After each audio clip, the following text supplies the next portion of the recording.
कि social media पर आपके काम की काफ़ी तारीफ की जाती है। नवाब अली कौन है? आपका भी विरोध हुआ होगा जब आप खड़े होंगे। हाँ, जिंदा लोगों का विरोध होता है। नवाब अली कितने पढ़े लिखे हैं और क्या मतलब इसके अलावा और क्या बैकग्राउंड है, क्या करते हैं?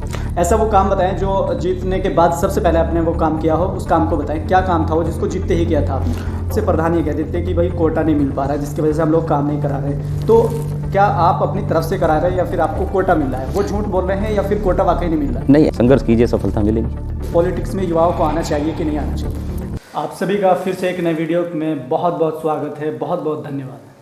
इस वक्त मैं ग्राम जटवाड़ा में मौजूद हूँ। सोशल मीडिया पर बहुत ज़्यादा अपने काम की तारीफ लूटने वाले और अक्सर अपनी पोस्ट को लेकर बहुत सारी बधाई और बहुत सारी शुभकामनाएं पाने वाले एक ऐसा शख्स जो पहली बार चुनाव में खड़ा हुआ और कैसे रणनीति बनाई, किस तरीके से अपना झंडा गाड़ा, वही हम थोड़ा सा जानेंगे। नाम आप जानते ही होंगे, नवाब अली। लेकिन उससे पहले बात शुरू करने से पहले मैं चाहूँगा कि आप छोटा सा इंट्रोडक्शन अपने आप दे दीजिए। मेरा नाम नवाब अली है। मेरा गांव जटवाड़ा है, जानसठ ब्लॉक, जनपद मुजफ्फरनगर में है। ये जनपद मुजफ्फरनगर यूपी में। जानसठ तहसील से मात्र 5 किलोमीटर दूर मेरा गांव है। ये मोड़ना रोड पे, मोड़ना सुकरताल रोड पे। तो यही बस एक छोटा सा परिचय है। हालांकि जो बातें इनको कहनी थी, जो आज के टाइम में हम देखते थे, वो नहीं कहा। ये सादगी है इनके अंदर। लेकिन अभी हम थोड़ी सी इनके काम को लेके जो चर्चा होती है, सिर्फ उन्हीं पे थोड़ी सी हम बात करेंगे। सोशल मीडिया पर आपके काम की काफ़ी तारीफ की जाती है। तो पहले मैं ये जानना चाहूँगा कि नवाब अली कौन है? नवाब अली एक ये आपके गांव का खिदमतगार है, गांव की आवाम का सेवक है। वो छोटा बच्चे से लेकर के बुज़ुर्ग तक, नौजवान तक, माँ तक, बहन तक, हर किसी का जो भी मेरे लायक होती है उन सब का सेवक है। यही मेरी पहचान है और मैं चाहता हूँ कि यही मेरी पहचान रहे। तो आप किस आधार पे सेवक हैं? मतलब आप ये बताएं कि किस प्रकार के आप सेवक हैं। जैसे मैं आपको बताऊं कि मंत्री होता है, विधायक होता है, सांसद होता है, तो थोड़ा सा ये बताएं कि आप किस प्रकार से आप लोगों की सहायता कर रहे हैं, सेवा कर रहे हैं। हर आदमी, वो मंत्री, सांसद, विधायक, ग्राम प्रधान, कुछ भी ना होते हुए अगर वो ठान ले के उसे समाज की सेवा करनी है तो वो सेवा कर सकता है। वो सेवा आप समाज में के माहौल को, वातावरण को शुद्ध, समाज को साफ़ सुथरा रखने के लिए अगर आप एक कदम भी उठा देंगे तो वो भी एक तरह से समाज के लिए सेवा ही होगी। तो मैं जहाँ तक मैं समझता हूँ, एक महापुरुषों ने कहा है कि अगर युवा राजनीति से मुंह मोड़ लेंगे, पढ़ा लिखा युवा अगर राजनीति से मुंह मोड़ लेंगे तो अनपढ़ और नाकाबिल लोग आपके शासक बन जाएंगे। तो इसलिए मैं युवाओं से भी कहता हूँ और सभी से कहता हूँ इस बात को कि हर फील्ड में अपना दमखम आजमाना चाहिए, ईमानदारी के साथ में हर फील्ड में अपने आप को उतार के देखना चाहिए। जवानी की एज में जहाँ एक तरफ लोग अपने अपने ख्वाब सजाते हैं, ड्रीम्स देखते हैं कि हमको क्या बनना है, क्या करना है, उस एज में ये पॉलिटिकल बैकग्राउंड में जैसे इन्होंने एंट्री मारी और गांव की प्रधानी के लिए जैसे खड़े हुए, तो पहली बार में इनको जीत हासिल हो गई थी। लगातार कई इस तरह के लोग भी होते हैं जो पॉलिटिकल बैकग्राउंड से अगर आप जुड़ना चाहते हैं तो बहुत से लोग आपके विरोध करने लगते हैं। तो आपका भी विरोध हुआ होगा जब आप खड़े हुए होंगे। हाँ, जिंदा लोगों का विरोध होता है। तो आप मुझे ये बताएं कि ज़्यादातर लोग वो थे विरोध करने वाले जो अपने हैं या कोई गैर थे? नहीं, विरोधी कोई वैसा विरोध नहीं था। कोई राजनीतिक विरोध होता ही है सभी का। और मैं समझता हूँ संविधान के लिए, लोकतंत्र के लिए एक बेहद खूबसूरत बातचीत है, क्योंकि संवैधानिक तरीके से आपको चुना गया है, संवैधानिक तरीके से आप किसी पद पर कार्यरत हुए हैं, तो एक संवैधानिक विरोध था। वैसे कोई जातिगत विरोध नहीं है। मेरा गांव का माहौल अच्छा है, लोग यहाँ के साफ़ सुथरी नीयत के हैं, साफ़ सुथरे मिजाज के लोग हैं। जो विरोध था वो चुनावी विरोध था, जो स्वाभाविक सभी के साथ होता है। उसके बाद किसी प्रकार का कोई विरोध यहाँ नहीं है। तो क्या आपको कोई बैकग्राउंड रहा है पहले पॉलिटिक्स में? नहीं, पहले खैर ऐसा कुछ नहीं है। बैकग्राउंड तो राजनीतिक बैकग्राउंड नहीं रहा, लेकिन यह है कि सेवा का भाव मन में पहले से ही है। बचपन से जो भी अपने लायक हुआ है, जैसे भी हुआ है, करने की कोशिश की है। और इस बार जनता ने मौका दिया है, लोकतांत्रिक तरीके से मौका दिया है आपको। जो सरकारी तौर तरीका है उस तरीके से आपको जिम्मेदारी दी है। तो मैं समझता हूँ कि उस जिम्मेदारी को पूरा करना मेरा फ़र्ज़ है और उस जिम्मेदारी को पूरा करने के लिए मैं अपनी पूरी पुरजोर और ईमानदारी से कोशिश कर रहा हूँ। पहली बार आप चुनाव में खड़े हुए, हमने देखा कि कई बार खड़े होने के बाद कई बार लोग किस्मत आजमाते हैं, लेकिन कहीं ना कहीं वो फिर भी हार जाते हैं। ऐसे कौन सा मंत्र था जो आप उसको लेकर के चले और पहली बार आप मैदान में उतरे और आप सफलता प्राप्त कर लिए? तो ऐसा कौन सा मंत्र था जिसको लेकर आप चलते रहे? मैं चुनाव से पहले जब तैयारी की थी, मैंने बिना किसी जाति, बिना किसी धर्म, अमीर गरीब इस भेदभाव को दूर करके निस्वार्थ भाव से गांव की जो भी मेरे लायक रहा, जो भी मैं सेवा कर सकता था, वो मैंने निस्वार्थ भाव से की है। और निस्वार्थ भाव से जब आप कोई काम करते हैं उसका निश्चित तौर पर फल मिलता है। तो नवाब अली कितने पढ़े लिखे हैं और क्या मतलब इसके अलावा और क्या बैकग्राउंड है, क्या करते हैं? मैंने जानसठ से 10th क्लास तक पढ़ाई की थी। स्टैफोर्ड पब्लिक स्कूल है मेरा जानसठ में, अभी नाम चेंज हो गया उसका। उसके बाद 12th मुजफ्फरनगर से, ग्रेजुएशन देहरादून से किया है। बैकग्राउंड अपना एक छोटा सा कारोबार है, बाकी यहाँ अपने जो हैं पिताजी उनका खेती बाड़ी का काम पुराना है। बड़ी बात यह है कि हमारे साथ में जो युवा बैठे हैं वो प्रधान जी है, और प्रधान जी कहलवाने के लिए लोग पता नहीं क्या से क्या करते हैं, कितनी मेहनत करते हैं, और कई बार चुनाव में खड़े होते हैं लेकिन हार का सामना करना पड़ता है। तो ये मेन बात ये है कि ये किसान फैमिली से बिलोंग करते हैं और जनता से जुड़े मुद्दे जो लगातार ये उठाते हैं। जिस तरीके से अभी हम इनके सोशल मीडिया पर भी अगर जाएंगे तो बहुत से काम ऐसे हैं जो सुबह में इनके पास काम की अर्जी आती है और शाम के टाइम या अगले दिन वो काम 24 घंटे के अंदर काम कंप्लीट हो जाता है। ऐसा वो काम बताएं जो जीतने के बाद सबसे पहले आपने वो काम किया हो, उस काम को बताएं। क्या काम था वो जिसको जीतते ही किया था आपने? मैंने जीतने के फ़ौरन बाद में लगातार गांव में सफाई का मेरे पहले से प्रयास रहा है। साफ़ सफाई की और लोगों को ध्यान भी दिलाया है, कोशिश भी खुद से की है। गांव में, पूरे गांव में मैंने लाइट लगाने का काम किया, कब्रिस्तान में लाइट लगवाई है। जहां भी जो भी जगह ये लगता था कि यहाँ हमें ज़रूरत है प्रकाश की, वहाँ रोशनी का इंतज़ाम करने का काम किया। गाँव में हमने जो नालियाँ हैं, एक दूसरे रास्तों को जोड़ने का जो एक जॉइंट होता है, वहाँ पर अक्सर गाँव में गड्ढे बन जाते हैं। वहाँ पर हम लोगों ने पूरे गाँव में करीब 80% गाँव में चैनल लगवाने का काम किया है। शौचालय बनवाए हैं, जो गरीब उसके पात्र लोग हैं उनके शौचालय बनाने का काम किया है। हालांकि अभी भी मकान का एक मामला बड़ा इशू है और ज़रूरतमंद लोगों के मकान नहीं बन पा रहे हैं।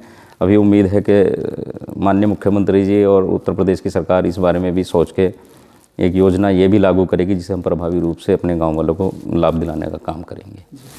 अच्छा, मैं एक चीज़ देखता हूँ कि जैसे हम गांव में जाते हैं तो अक्सर शिकायत ये होती है कि वहाँ का जो प्रधान है वो काम नहीं कर रहा है। तो अक्सर इस तरह की चीज़ें भी सुनने को मिलती है। दूसरा सुनने को मिलता है कि आजकल जो प्रधान का जो पैसा है, ऊपर से जो कोटा है, बहुत से प्रधान ये कह देते हैं कि भाई कोटा नहीं मिल पा रहा है जिसकी वजह से हम लोग काम नहीं करा रहे। तो क्या आप अपनी तरफ से करा रहे हैं या फिर आपको कोटा मिल रहा है? वो झूठ बोल रहे हैं या फिर कोटा वाकई नहीं मिल रहा है? नहीं, ऐसा है जी, जो पिछले कार्यकाल को, जो 2015 से 20 तक का ग्राम प्रधान का कार्यकाल था ग्राम पंचायतों का, उस कार्यकाल में और अब ये जो नया कार्यकाल अब शुरू हुआ है 2021 के बाद से, इस कार्यकाल में 34% निधि, 34% निधि ग्राम प्रधान की माइनस करके उसको ब्लॉक प्रमुख और जिला पंचायत को आवंटित कर दिया गया। ये बिल्कुल सच है। लेकिन अगर आप सही रणनीति से काम करेंगे, लालच कम रखेंगे, तो अब कम पैसे में भी ज़्यादा काम कर सकते हैं। तो कहीं ना कहीं सही बैठता है जो स्लोगन उन्होंने दिया था। हालांकि कुछ लोग डायलॉग कहते हैं कि साफ नीयत और सही विकास जी। नवाब अली जी, युवा जो है आज के टाइम में, जो युवा बेरोज़गार हैं, उनको लेकर के आप क्या सोचते हैं? मेहनत करनी चाहिए, पढ़ाई लिखाई करनी चाहिए। जब तक आप पढ़ाई लिखाई में सक्षम नहीं होंगे तो आप नौकरी मांगने लायक भी नहीं रहेंगे। लेकिन आप पढ़ाई लिखाई कीजिए, मेहनत कीजिए, स्ट्रगल कीजिए। संघर्ष हर आदमी के जीवन में है, संघर्ष कीजिए, सफलता मिलेगी।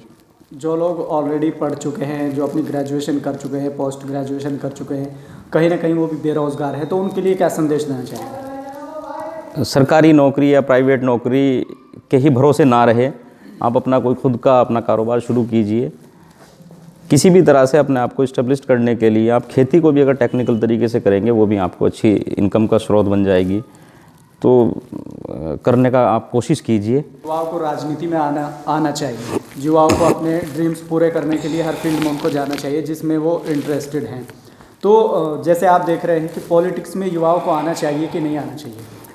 निश्चित तौर पे युवाओं को पॉलिटिक्स में आना चाहिए। पढ़े लिखे लोग और नौजवान तबका जब राजनीति में आएगा, तो राजनीति को कहा जाता है कि ये गंदगी का समंदर है।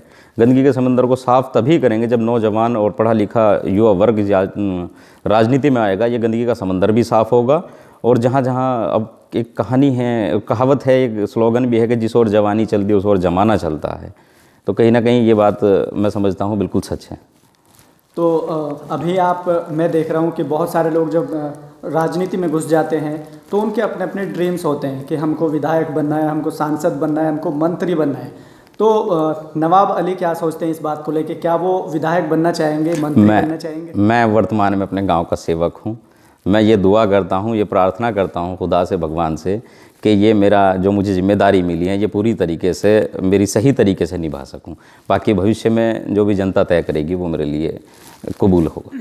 तो कहीं ना कहीं इनका भी ख्वाब है कि मैं जैसे सेवक बन के काम कर रहा हूँ, सेवा कर रहा हूँ, इसी तरीके से अगर मुझे गांव से निकलकर बाहर की राजनीति करनी पड़े, बाहर के और लोगों का सेवा करने का मौका मिले, तो ज़रूर उस मौके को गंवाना नहीं चाहेंगे। वो इनकी बातों से लगता है। तो नवाब अली जी, लगभग हम जो सवाल करने थे वो हम कर चुके हैं। अब हमारे जो दर्शक हैं अक्सर उसमें युवा भी हैं और बुज़ुर्ग लोग भी हैं, महिलाएँ भी हैं। महिलाओं को लेकर आप क्या सोचते हैं? जैसे आज के टाइम में अगर देखा जाए तो महिलाओं जितना कहीं ना कहीं महिलाएं घर में रहती हैं। आज के समय में महिलाओं के लिए जितना शोषण है, वो शोषण उसके पारिवारिक शोषण हो या लड़की की शादी के समय, उसकी शादी की तैयारी करते समय उसके परिवार को आने वाली समस्याओं में उस बिटिया का शोषण हो, दहेज रूपी शोषण हो, तो मैं समझता हूँ कि महिलाओं को, लड़कियों को एजुकेशन में आगे आना चाहिए। बल्कि इनके पेरेंट्स को ध्यान देना चाहिए कि बच्ची को जितना पढ़ाएंगे वो लड़की के लिए भविष्य में उसके लिए उतना ही फ़ायदेमंद होगा। और आप भी कहीं ना कहीं उसकी लड़की में नाजायज़ पैसा शादी में खर्च करने से समाज में इससे आप जो वातावरण दूषित होता है उससे भी आप अपने आप को बचा पाएंगे, अपने परिवार को बचा पाएंगे और अपनी बेटी के लिए एक अच्छा मुस्तकबिल आप तय कर पाएंगे। तो मैं समझता हूं कि बेटियों को तालीम में उतनी हिस्सेदारी मिलनी चाहिए जितनी आप बेटों को देते हैं। तो ये थे नवाब अली जो ग्राम जटवाड़ा के ग्राम प्रधान हैं। और इस वक्त प्रधान इन्होंने एक बार नहीं कहा है, मैं अपनी तरफ से कहते हुए मुझे बड़ी खुशी हो रही है, क्योंकि इन्होंने जितनी भी बातें कही हैं, जहाँ प्रधान लफ्ज़ का बताना ज़रूरी था वहाँ सिर्फ इन्होंने एक सेवक के नाम से अपने आप को पुकारा है। इन्होंने अपने आप को ये बताया, ये दर्शाया कि मैं एक सेवक हूँ, और सेवक हमेशा काम करने वाले को कहते हैं। वही चीज़ें जो हम आजकल सोशल मीडिया पे देखते हैं। और आसपास के मैं आपको बता दूं कि जितने भी गांव हैं, सबसे ज़्यादा अगर कोई मेहनत कर रहा है तो वाकई ये मैं नहीं कह रहा हूं, आप इनके सोशल मीडिया पेज पर देख सकते हैं, फेसबुक पर देख सकते हैं कि जितनी ज़्यादा मेहनत ये कर रहे हैं शायद ही आसपास का कोई प्रधान कर रहा हो। प्रधान से कोई लेना देना नहीं है, किसी से कोई लड़ाई झगड़ा नहीं है, लेकिन जो बात सच है, सच को कहने की मैं वो ताकत रखता हूं। और मैं चाहता हूं कि ज़रूर जो बात सच है वो आगे लानी चाहिए। तो मैंने आपको बताया कि पहली बार चुनाव में खड़े हुए और अपनी सफलता का झंडा गाड़ चुके। उस वक्त बहुत सारे लोगों का अगर देखा जाए तो पॉलिटिक्स में जब वो आते हैं तो उनका विरोध होता है, तो ये तो आम सी बात होती है। लेकिन ये थे हमारे साथ प्रधान जी, बहुत बहुत धन्यवाद आपका। बात शुक्रिया।